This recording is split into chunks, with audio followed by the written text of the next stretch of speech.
Hi guys! Ayan, so today ay punta ako sa 13 sa division para magpasa ng aking papers for transfer. Ayan, kasi magpapatransfer na po ako na po yung second step ko. Papasa ko yung endorsement ko. Actually, yung mga papers ko ay pinasa ko sa district, and then after mga 3 days ay nagawa na nila agad ng first endorsement. Kaya now ay papasa ko na sa division. Ayan, so samahan niyo.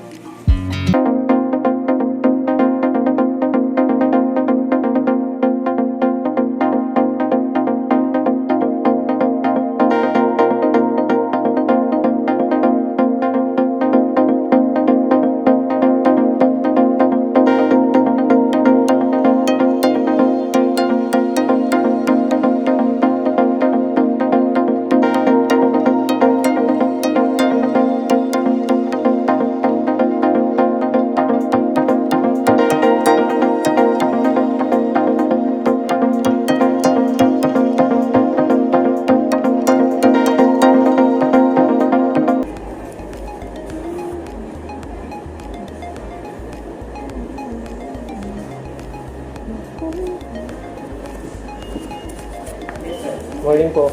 Sir, ipapareceive ko sana itong papers ko for transfer. Meron na po akong endorsement.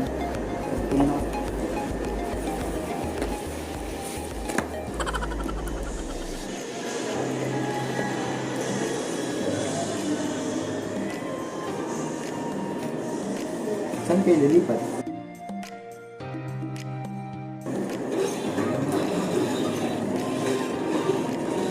Sabi po sa akin, ipapareceive ko daw po, tapos dadaling ko daw po sa personnel department.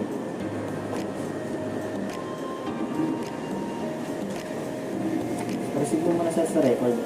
Sa records po. Okay po. Pero ito ay SPS kasi dito naman sa endorsement.